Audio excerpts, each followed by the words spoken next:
Senhor nosso Deus, te agradecemos, Senhor, pela oportunidade de continuar falando de Ti. Pai, nos abençoa, Senhor, para que nós possamos extrair, ó Deus, da Tua Palavra, daquilo que temos aprendido até aqui e que ainda vamos aprender, lições valiosas para colocar em prática no nosso caminhar diário. Senhor, abençoa todos estes que nos ouvem, Senhor, que querem agora, através do exemplo do apóstolo Paulo, aprender sobre o Evangelho, sobre viver o Evangelho e sobre ser submisso a Ti. Pai, nos ensina a nos espelharmos e a imitar este grande homem de Deus, sendo também referências em nosso tempo. Nós te louvamos e te bendizemos em nome de Jesus. Amém.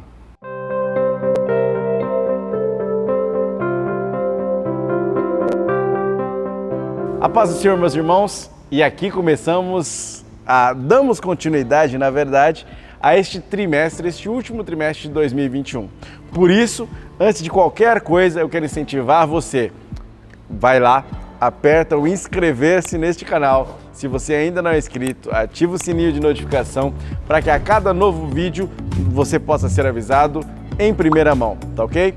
E compartilhe com todo mundo. Curta, comente, fale para todo mundo dessas lições maravilhosas que ainda vamos comentar aqui durante todo este último trimestre.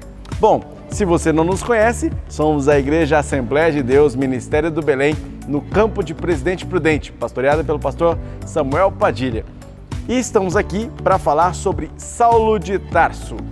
Lição de número 2, falando dele como o perseguidor da igreja. O textuário desta lição, que vai ser discutida aí no dia 10 de outubro em todas as escolas bíblicas dominicais do país, fala o seguinte em Atos 9:1. E Saulo, respirando ainda ameaças e mortes contra os discípulos do Senhor, dirigiu-se ao sumo sacerdote. A verdade prática vai dizer o seguinte: a igreja é uma instituição divina que perdurará na terra até o arrebatamento, pois do contrário, já teria acabado ao longo da história, mas ela perdurará. A leitura bíblica em classe está registrada em Atos, capítulo 8, versículos 1, 2 e 3, capítulo 22, versículos 4 e 5 e o capítulo 26, dos versículos 9 a 11. E já para introduzir toda essa discussão acerca deste personagem, falando agora da sua versão maldosa, da sua versão mais perigosa, nós vamos chamar nosso amigo Diego. Fala aí, Diego. Nós vamos, portanto, introduzir e abordar com estes preciosos irmãos a introdução e o tópico inicial acerca dessa primeira parte da vida do apóstolo Paulo, registrado nos anais da história bíblica. Introdutoriamente, pastor Elienay demonstra-nos, você pode acompanhar aí no seu caderno Disposições, que a história da expansão da igreja no livro de Atos mostra um fariseu zeloso, a saber, Saulo de Tarso. O mesmo dispunha de um prestígio religioso e cultural entre os judeus e carta branca das autoridades para perseguir os cristãos. Notem os senhores que introdutoriamente e de maneira muito simplista, a gente precisa basear essa fala do pastor Elienay no capítulo de número 7, versículo de número 58 do livro histórico de Atos. Esse texto é o texto que registra o jovem rabino Saulo de Tarso apoiando, digamos que passivamente, a violência contra Estevão. É a partir daquele ato, exatamente, que o mesmo toma um zelo destruidor e coragem para destruir os cristãos. Notem os senhores, isto posto, que o tópico primeiro, nós temos a discussão proposta pelo pastor Cabral, Saulo de Tarso, perseguidor implacável. E o primeiro apontamento dessa inicial exposição, ele faz, digamos que, desqualificações do apóstolo Paulo. Na realidade, não é o pastor Elienay que o faz. São palavras do próprio apóstolo escrevendo a seu filho na fé, a saber, a primeira carta a Timóteo, capítulo 1, versículo 13. E estas desqualificações são pelo menos 3. Blasfemo, perseguidor e opressor. Estas são as desqualificações que Saulo, agora já Paulo, fizera de si mesmo. Aqui, o pastor Elienay faz um apontamento que eu achei relevante. Ele destaca escrevendo o seguinte: sua postura arrogante o fazia ser truculento, usando de grande violência contra pessoas simples, homens e mulheres, sem qualquer compaixão. Notem, portanto, a partir da fala do pastor Elienay, que o comportamento de Saulo era embasado em 2 erros crassos, e os mesmos estão explícitos aí no nosso material, inclusive na Bíblia Sagrada. Ele acreditava que assim fazendo agradava a Deus, por isso a expressão fariseu zeloso, e por fim, que as suas ações eram sustentadas pela casta sacerdotal e pelos meios legais da época. É justamente por isso que a gente aponta como 2 erros crassos. Saulo subentendia agradar a Deus e sequencialmente que as suas ações elas eram de fato sustentadas por esta casta sacerdotal. Agora observe que Atos capítulo de número 8, versículo de número 3, nós podemos incluir aqui a expressão ele, porque de fato o contexto destina essa exposição a Paulo, o mesmo assolava a igreja, entrando pelas casas e arrastando os homens e mulheres, os encerrava na prisão. Diego, isso é Paulo? Sim, no entanto, naquele momento ainda Saulo, mas essa era a sua postura, conduta e comportamento do qual a Bíblia não omite, mas o livro histórico de Atos, pelas mãos de Lucas, dispõe dessa informação. Para que a cultura, ele possuía, parece haver um contrassenso. Por quê? Porque quando a gente olha para Paulo, né, principalmente depois de ler as suas 13 cartas, já expostas aqui na nossa exposição passada, você parece estar diante de um contrassenso. Diego, só depois de ler as 13 cartas? Não. Inicialmente porque você sabe de um sujeito que vai crescer aos pés de Gamaliel e, portanto, ter um preparo intelectual e humanístico muito elástico e especialmente e estritamente da Torá, os 5 primeiros livros bíblicos escritos por Moisés. Diante desse aparato, espera-se que o sujeito seja, no mínimo, moderado e tenha uma postura mais racional. Portanto, espanta-se quando se lê algo registrado acerca desse sujeito. No entanto, ele estava embebedado de uma soberba e de uma arrogância fora do normal. Soberba e arrogância embebedaram Saulo de modo que todo o seu preparo e aparato intelectual e humanístico não foram suficientes de dar a ele um comportamento no mínimo racional. Agora percebam também os senhores que o item 2, que fala exatamente sobre as ameaças de Saulo de Tarso, nós temos aí o primeiro registro do pastor Elienay pautado no capítulo 9, verso 1, aliás, o capítulo da conversão, mas que inicia destacando que esse sujeito respirava ameaças e morte, né? Notem que o pastor Elienay, inclusive, descreve Saulo de maneira figurada, como uma fera selvagem que ameaça a sua presa. É esse capítulo que demonstra, inclusive, a ida de Paulo a Damasco, porque, muito possivelmente, pelo conhecimento da época, ele supunha que ali havia uma grande população judia, uma população judaica que residia naquela cidade. Há quem diga, historiadores convergem, inclusive nesse aspecto, da possível existência de 30 a 40 sinagogas em Damasco. Então, por isso, Paulo vê a necessidade de visitar aquela cidade para extirpar, para extinguir o crescimento do cristianismo ali. Eu finalizo o tópico primeiro, destacando com vocês o que diz o item 3. O item 3 é proposto de uma maneira questionável, né? O pastor Elienay indaga com esse título, dizendo por que Saulo perseguia os cristãos.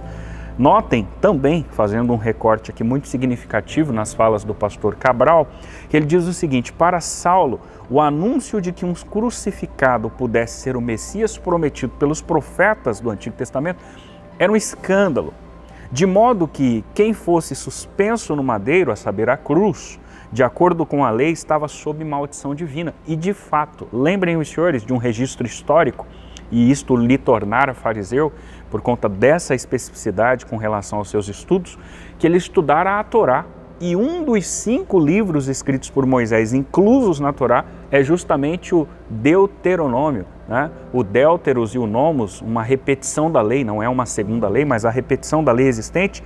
Capítulo 21, verso 23, de fato deflagra que o sujeito que subia ao madeiro, a saber, a cruz, era lido em vias de fato como maldito.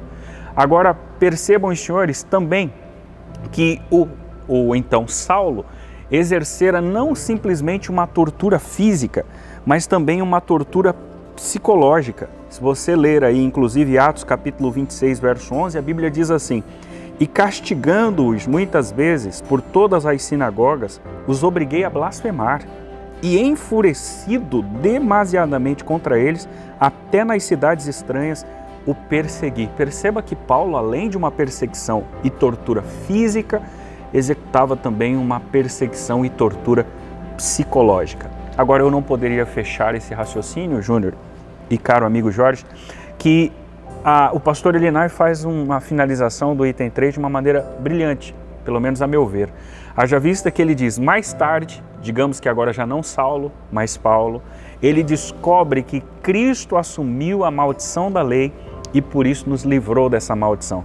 Eu fiz aqui 4 apontamentos, ou pelo menos textos, escritos pelas próprias mãos de Paulo, que destacam o Paulo pós-conversão com uma mudança abrupta. Quando você lê Saulo e lê Paulo, você percebe que ali nós temos um exemplo claro de conversão. E você sabe o que é conversão, é uma mudança, é um arrependimento, é um giro de 180 graus e isso ipsis literis acontece na vida de Paulo. Esses 4 textos são Filipenses capítulo 2, verso 6. O mesmo Paulo escrevera, sendo Deus, não teve por usurpação ser igual a Deus. Gálatas capítulo 3, verso 13, ele diz, se fez maldito, pelo menos aí parafraseando, para que fôssemos benditos.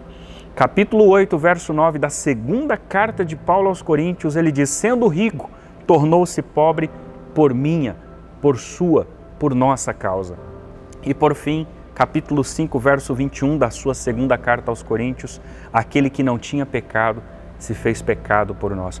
Olha como a leitura, a cosmovisão de Paulo muda abruptamente. E assim a gente encerra os apontamentos do tópico de número 1, mas eu quero voltar a palavra ao meu amigo Júnior, porque ele vai discorrer com vocês o tópico 2, falando sobre a perseguição contra a Igreja de Cristo. É contigo, Júnior. É, Diego, e olha, esse Paulo, na verdade Saulo agora, né? Há uma confusãozinha aí com relação ao nome, mas é o mesmo nome, tá, gente? Só Saulo é o nome judeu, o nome hebraico, e Paulo o nome latino. Bom, de qualquer forma, nesse período ele usava mais a ideia de onde ele vinha, da origem do nome dele. Saul, uma homenagem ao benjaminita, né?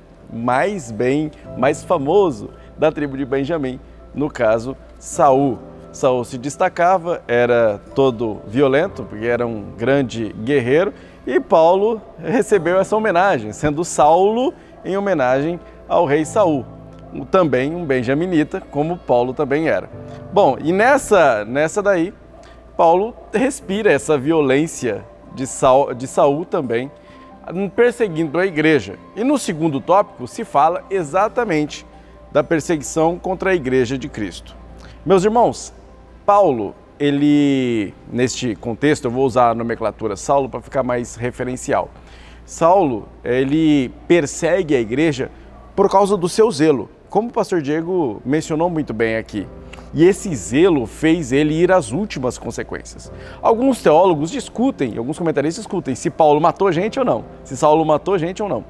Eu acredito que há uma grande probabilidade que sim, porque a sua força e o seu ímpeto era para esse sentido, tanto na tortura física quanto na psicológica, inclusive chegando às vias de fato. Quando nós chegamos no primeiro ponto, aqui deste segundo tópico, falando como ele perseguia a igreja, o objetivo dele era extinguir o que ele chamava na época de seita. O cristianismo nem era chamado de cristianismo ou de cristãos. Eles eram chamados de o caminho, a seita do caminho. E ele perseguia esta seita do caminho com o zelo da lei, dizendo como Moisés havia mostrado, perseguindo aqueles que iam contra a palavra de Deus. E com zelo ele fazia isso. Então a motivação pelo que o Paulo perseguia a igreja era boa. Por incrível que pareça, a motivação era boa. problema é que ele não entendia o que ele estava perseguindo. É por isso que no encontro de Damasco, Jesus, Paulo, Paulo, por quê? Saulo, Saulo, por que me persegues? Você não está entendendo, Saulo, quem sou eu? Eu sou Jesus a quem tu persegues. Este confronto que Jesus faz com Paulo na estrada de Damasco, e a gente vai falar isso bem depois ainda, é uma confrontação da motivação que Paulo tinha para perseguir a igreja. Paulo estava perseguindo aquilo que ele não entendia, mas o seu zelo tinha uma raiz boa, que depois se transforma, como o próprio pastor Diego disse aqui, se transforma potencializada para outro viés, para o caminho do cristianismo. Quando, nesse ímpeto, ele encontra um grande advogado, Estevão, na sua simplicidade, imagine só, Saulo é aquele playboy, falei com vocês como ele era um playboy. Playboy, bem nascido, culto, falava várias línguas e era criado aos pés de Gamaliel. Gamaliel era neto de Hilel, o originador da seita a qual o farisaísmo se adequava, se dividia entre os hileitas, de Hilel, e os chamaitas, de Chamai. As duas escolas disputavam dentro do farisaísmo quem é que mandava. Hilel era mais light, mais tranquilo, tinha 7 tipos de interpretação diferente da Torá, aceitava a língua grega, inclusive ensinava os seus próprios discípulos a língua grega. Paulo, portanto, se identifica muito com Hilel e com a escola de Hilel. E Gamaliel, sendo o neto mais proeminente, morreu com mais de 100 anos de idade, Gamaliel acaba sendo aquele tutor de Paulo. Mas Paulo não se parece com Gamaliel, porque Gamaliel era light, era aquele cara que ponderava, que pensava. Por isso, vários autores, inclusive o bispo de Durham, ex-bispo de Durham, N.T. Wright, ele costuma dizer que, na verdade, Paulo não era hileita, Paulo era um chamaíta. Por quê? Porque a escola de Chamai era extremamente agressiva e queria exterminar, levava a letra no sentido mais legal da coisa. Portanto, há uma divisão. Alguns acham que, por ter sido criado aos pés de Gamaliel, Paulo era da escola de Hilel, e outros acreditam que, por causa da sua ferocidade, da sua defesa da lei, ele fosse da escola, na verdade, de Chamai. Talvez na adolescência tivesse brigado com Gamaliel e decidido partir para o outro lado e ir para a escola de Chamai, sendo mais agressivo. Não importa, o que importa é que Paulo era fariseu de fariseus, ou seja, ele era fariseu raiz. E nesse sentido, como criado aos pés de um dos maiores advogados, Gamaliel era também advogado, né, era um discursador, um grande orador, ele aprende a diatribe, fazer aquela relação, aquela discussão de pergunta e resposta, que era muito utilizado na época, e era um ardil dos advogados para destruir os argumentos da parte contrária, pois Paulo usa tudo isso em reforço à lei, tentando destruir aqueles cristãos que se levantavam. De repente ele encontra um jovem diácono, e esse jovem diácono, cheio do Espírito Santo, cheio de sabedoria, começa a fazer um discurso. E aquele discurso supera Paulo, supera a cabeça de Paulo, supera o entendimento de Paulo. Paulo se enche de ódio. O pastor Charles Swindoll diz, inclusive, que Paulo riu com sarcasmo. Ele dá a entender essa ideia de que Paulo teria até rido com sarcasmo enquanto apedrejavam Estevão. Os adeptos da religião judaica naquele período, quando pegaram Estevão e o acusaram de blasfêmia e o levaram para fora e apedrejaram Estevão, fizeram algo que era contrário à lei. A lei romana impedia que a pena capital fosse aplicada naquele contexto, a não ser por um julgamento estritamente romano. Era proibido matar alguém, mas eles fizeram isso, eles lincharam Paulo, lincharam Estevão, e Paulo ainda segurou as capas daqueles homens, rindo de sarcasmo diante da morte de Estevão. Eu, Júnior, vou fazer uma defesa da minha tese. Eu acredito realmente que a morte de Estevão seja um espinho na carne de Paulo. Seja exatamente o tormento de ter acompanhado e gostado da morte de Estevão, seja aquela culpa que ficou recorrente na mente de Paulo até o fim de sua vida e que não foi retirada dele. Ele não foi consolado disto, sendo, portanto, talvez bombardeado ainda pelo diabo até o último dia de tudo aquilo que ele fizera à igreja. Porém, esta é uma opinião minha, baseada em alguns autores, mas uma opinião minha. Muitos acreditam que seja uma doença física. Não importa. O que importa é que Diante de Estevão, Paulo percebeu que havia uma sabedoria que ultrapassava os seus estudos. E ele vê em Estevão um rival. E aí, essa perseguição se legitima, mas também perturba Paulo. E aí é que nós vamos encontrar toda essa discussão nos próximos tópicos e nas próximas lições. O último ponto deste segundo tópico, para a gente encerrar, vai falar sobre a igreja perseguida. Direta e indiretamente, 340 milhões de pessoas são atacadas por sua fé cristã hoje no mundo. Eu peguei um dado aqui do site que chama Site Portas Abertas, que fala das grandes perseguições no mundo cristão. Nós temos aí mais de 340 milhões de cristãos, dado de 2021, que enfrentam algum tipo de oposição por causa de Cristo. Há mais de 65 anos e em mais de 60 países, há algum tipo de proibição, condenação, execução ou ameaça à vida de pessoas ou à liberdade de crer e expressar sua fé em Cristo. Nós temos, só entre os 10 países que mais perseguem, Coreia do Norte, que tem uma ideologia Juche, não é uma religião propriamente dita. O Afeganistão, isso por ordem de importância, tá? Somália, Líbia, Paquistão, Eritreia, Iêmen, Irã e Nigéria. Todos estes são adeptos do islamismo. E por fim, o 10º, Índia, que é adepta do hinduísmo. Todos eles perseguem os cristãos por sua fé. Porém, irmãos, a igreja não é sustentada por sua religião.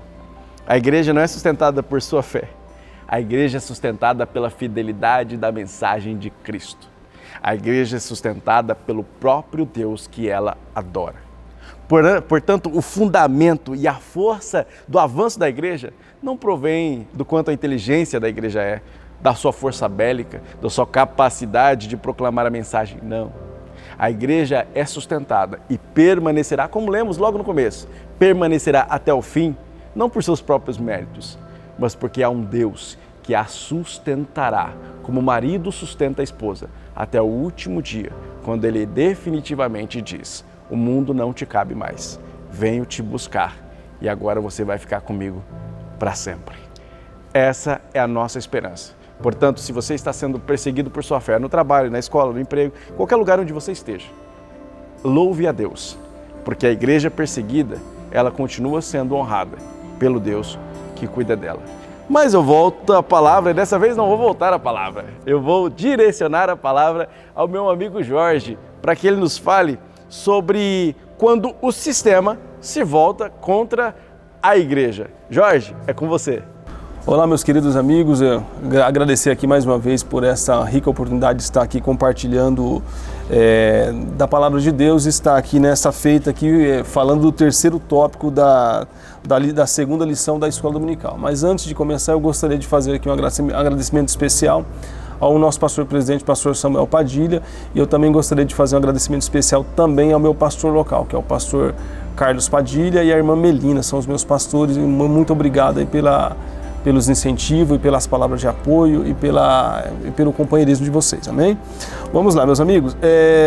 Então, o terceiro tópico da lição de número 2 tem como título assim, ó: quando o sistema se volta contra a igreja.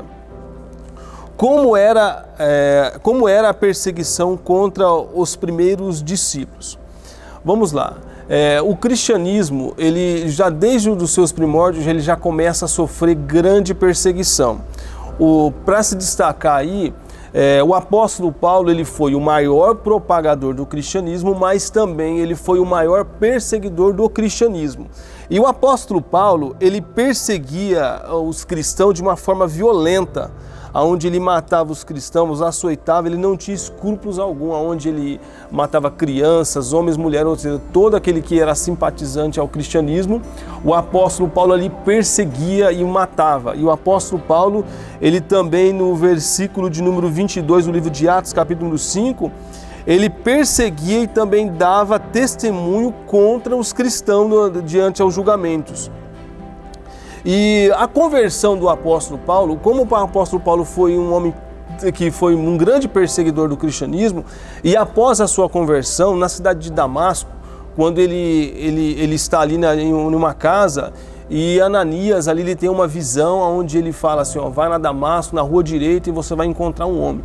Quando Ananias ele encontra ali o apóstolo Paulo, e Ananias ele fica chocado, ele fala assim, olha, mas como pode esse homem, é ele mesmo, como pode esse homem ser era um grande perseguidor do cristianismo, agora é esse o apóstolo Paulo, então, ou seja, ele chocou Ananias quando viu ali o apóstolo Paulo diante a sua pessoa que tanto perseguia os cristãos.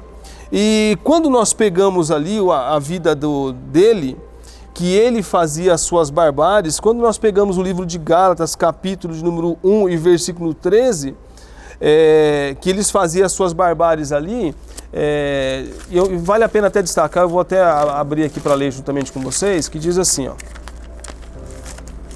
ó, livro de Gálatas, capítulo de número 1 e versículo número 13, que diz assim, ó, vocês ouviram qual foi o meu procedimento no judaísmo, como perseguia com violência a igreja de Deus procurando destruí-la. Ou seja, o intuito do apóstolo Paulo era destruir o cristianismo, acabar de vez com o cristianismo, ou seja, era exterminar os cristãos da face da terra. E quando nós pegamos o livro de João, capítulo número 16, versículo 2, vai dizer que, na verdade, o fanatismo do apóstolo Paulo era algo tão grande que, na verdade, ele fazia todas aquelas barbáries com o povo cristão e ele achava que estava fazendo a coisa certa, né? Então, essa é a ideia do fanatismo, que, infelizmente, até nos dias de hoje, nós vemos religiões onde o fanatismo ele é tão exacerbado, onde essas pessoas aí, elas tiram a vida de outras pessoas que pensam diferente delas. Tá? O segundo ponto dessa lição, a perseguição, tortura e métodos. O apóstolo Paulo, quando ele perseguiu os cristãos, mencionado aqui até pelo nosso amigo Diego, também no tópico a qual ele fez menção, a perseguição que o apóstolo Paulo fazia para com os cristãos naquela época, o apóstolo Paulo, ou seja, ele dava votos, quando ele estava no Sinédrio, ele dava votos para que condenasse ali os cristãos. O apóstolo Paulo também ele perseguia e castigava o povo cristão no aspecto físico, onde trazia ele tortura para eles e também a torturas psicológicas também. E aonde eles forçavam os cristãos a blasfemar, ou seja, a negar a sua fé. Então esse era o apóstolo Paulo, um grande perseguidor, um homem ruim mesmo, um homem tipo assim, que tinha um sangue nos olhos, usando os termos de hoje, né? E além disso também, ele era membro, ele dava voto para que condenasse ali o apóstolo, o apóstolo Paulo dava votos que condenasse ali os cristãos. E diante a essa grande momento de tortura, diante a grande perseguição que o cristianismo viveu no primeiro século, não só no primeiro século, mas o cristianismo ele tem a sua história de perseguição que vem se arrastando aí há séculos. Quando nós pegamos a Bíblia, vale a pena nós destacarmos um homem por nome de Estevão.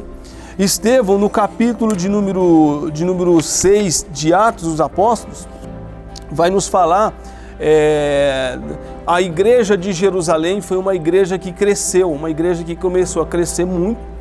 E a igreja começou a ter alguns problemas, onde as viúvas estavam desassistidas, as pessoas mais necessitadas estavam ali desprestigiadas. E ali os discípulos de Jesus fez um ajuntamento e escolheu ali 7 obreiros, 7 pessoas para que ajudassem ali a parte da organização da igreja. E dentre esses 7 homens que foram escolhidos ali, foi escolhido um homem por nome de Estevão, que foi um grande homem de Deus. Estevão era um homem cheio do Espírito Santo e um homem que não negava a sua fé. E Estevão foi um homem que mesmo diante a perseguição, a Bíblia diz que quando ele estava diante às pessoas que o queriam acusar, a Bíblia diz que o seu rosto brilhava. E Estevão, diante dessas perseguições, ele foi um dos homens que não negaram ali a sua fé. Ele foi até o fim, não negou a sua fé. E a Bíblia diz que ele tinha também o compromisso com a verdade, ele não pregava um evangelho para fazer ali o politicamente correto, ele não tinha um evangelho ali para satisfazer uma determinada plateia, não. A Bíblia diz que o Estevão era um homem cheio do Espírito Santo e era um homem comprometido com a verdade.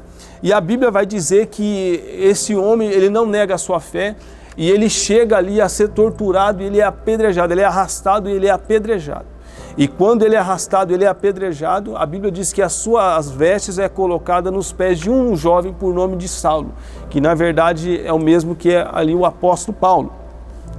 E quando nós pegamos também a história, como eu disse para vocês no início, que na verdade toda essa perseguição não ficou marcado apenas no primeiro século, mas veio se arrastando por toda a história do cristianismo, e vale a pena nós lembrarmos também que o próprio Jesus também sofreu, onde ele também foi crucificado, aonde também vale a pena destacar aqui, o Tiago, também discípulo de Jesus, filho de Zebedeu, também foi ali decapitado. O apóstolo Paulo também, que foi um grande perseguidor, quando ele passa ali a ser um propagador do cristianismo, ali ele foi decapitado também em Roma.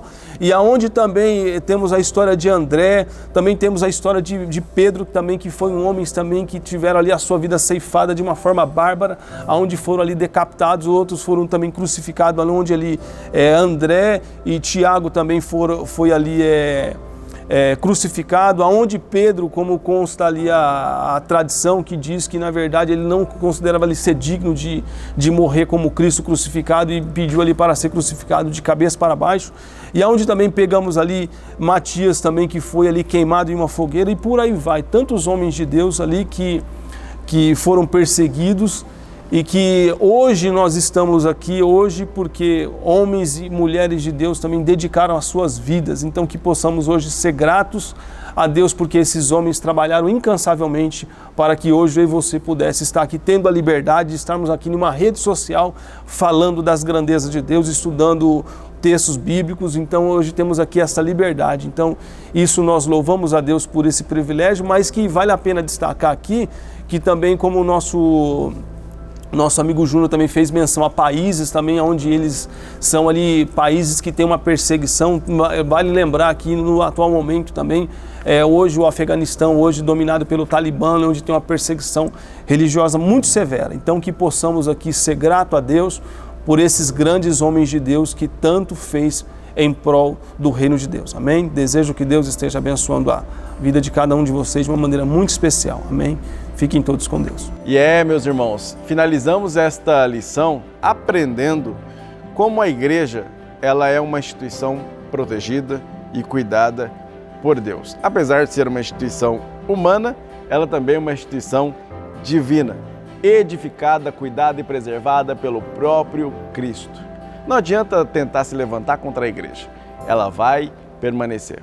Muitas ameaças vão surgir durante todo o período em que a igreja estiver na terra, porém Cristo a sustenta. Nós vemos Deus transformando o perseguidor em perseguido, aquele que afrontava em aquele que era afrontado. E nós vemos Deus mudando a personalidade de alguém de forma completa. Eu não posso fazer isso, o Diego não pode fazer isso, o Rony, o Jorge não podem fazer isso, ninguém pode. Só Deus muda a personalidade de alguém. Só o Espírito Santo converte, faz aquele giro de 180 graus e coloca a pessoa no caminho certo, apontando para a direção certa e visualizando as coisas do modo correto. Por isso, eu conclamo a você, estude, busque conhecer a Deus e fale para todo mundo da sua fé. Não tenha medo, pois o Deus que preserva a igreja é o Deus que preserva a sua mensagem e a sua fé também. Não é, Diego? É isso, Júnior, perfeitamente. Capítulo 5, 17 dos escritos de Paulo aos Coríntios, ele escreve dizendo: e assim que se alguém está em Cristo, nova criatura é, de modo que as coisas velhas se passaram e tudo se fez novo. Se fizeram na vida de Paulo, se fez na nossa vida, e nós devemos transmitir isso de fato para as pessoas. Não é, Júnior? É isso aí. E eu vejo vocês na próxima lição. Estamos toda a nossa equipe aqui, feliz de ver você acompanhando, comentando, compartilhando, se inscrevendo no canal, avisando seu vizinho, avisando seus amigos, compartilhando da sua fé e indicando este rico conteúdo que nós compartilhamos com vocês todas as semanas. Até a próxima, meus irmãos!